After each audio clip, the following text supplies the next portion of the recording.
Hey adventurers, so today is going to be another book review. This is for Beowulf, as translated by Francis B. Grummere. Maybe, I'm not sure that I'm pronouncing that right. This is a classic, this is an epic poem, and basically everybody knows what this book is about and what this book is, so I'm not entirely sure what I'm going to add to the conversation. But Beowulf needs very little preamble, and quite honestly, I probably have very little to add to the discussion. But this is one of the most famous epic poems, partly due to Tolkien, and I was supposed to read the Tolkien translation with Derek Bailey for Tolkien Reading Day, but I forgot and instead read the edition that was available from my library. I forgot that it was specifically supposed to be the Tolkien translation for Tolkien Reading Day, and I just read what was available, which is fine, and it's still good because I was able to actually read the story finally, which was a good push for me to get that done. Before I get on into this review, though, I'd just quickly like to say welcome to an Erudite adventure. I'm T. If you're liking what you're seeing from us, please like, comment, and subscribe. Okay, so once again, a review of a book where I have very little, if anything, to add to the conversation. So it's one that once again will be about my experience reading the story and really nothing else. Beowulf has been on my TBR for so long, and it's one that I've needed to read for so many reasons, including its importance to the fantasy genre. So I'm well past due to read it, and I'm glad that I finally did. I have known the story more or less for years and have had an understanding of the references even if I don't know them, even if I haven't experienced them by reading the story itself. Both the Seamus Heaney translation, I had also started reading this in the past, and I had started reading two translations of it, the Seamus Heaney translation and the Frederick Reb Salmon translation. I had both of those, and I started at various times have tried to read Beowulf, and I bounced off of it each time for whatever reason. Maybe it wasn't the right time for me to read it, maybe I didn't want to dedicate the time to trying to understand it, maybe I didn't like the translation, whatever it might have been, I'm not entirely sure. But I have tried to read this story in the past, and I just have never been able to get into it. And I was never able to get past the battle with Grendel. I would always stop as soon as I had finished that part for whatever reason. I think usually because I was like, I don't want to dedicate the effort to understanding this story that I need. Which means that I have experienced it a little bit, even enough to have a taste of the different translation styles, both the Reb Salmon and the Heaney translations. And so that's helpful for me as a reader to understand, and then going into this Grummere translation.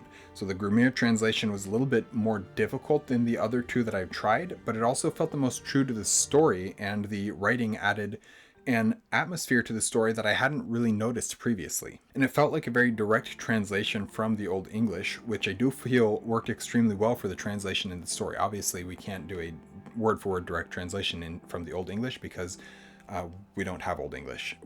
All our words don't perfectly match. Our modern English words don't always perfectly match our Old English words. That's what I'm trying to say. But it felt like it was as direct a translation as we could get, which I personally feel like worked really well for this story, as well as Grummere writing it in verse like the original was done, which it was good for me in a ton of ways because I was forced to read differently.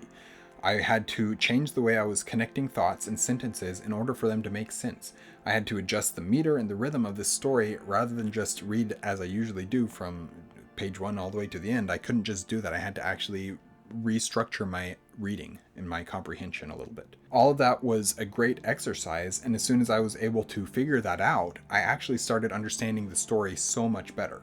While I enjoyed the first two parts of the story, it was mostly just because I was finally seeing the references and the cultural importance, but it wasn't really until that third part, which I really knew nothing about, that I got extremely engaged in the story.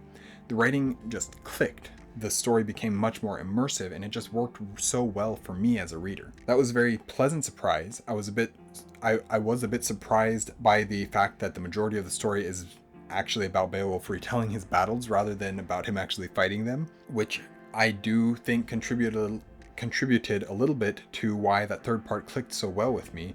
The tone changed and the voice changed a bit as well, and so that change added some immersiveness, added some color to the story that I wasn't getting with the first two tales, with the first two battles.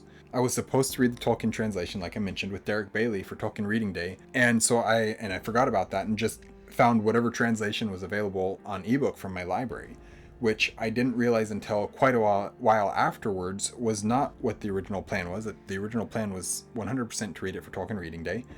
but that's all right. And I do still plan to read the Tolkien translation at some point. I'm just not sure when. I need to get the book, and I don't have it on my shelf, so I need to do that before I can reprioritize Beowulf again. So overall, though I had nothing to really add to the conversation of the story itself and of its meaning and all that stuff, I still ended up writing one of my longest reviews for this story, and barely even touched on the content contained in the story itself.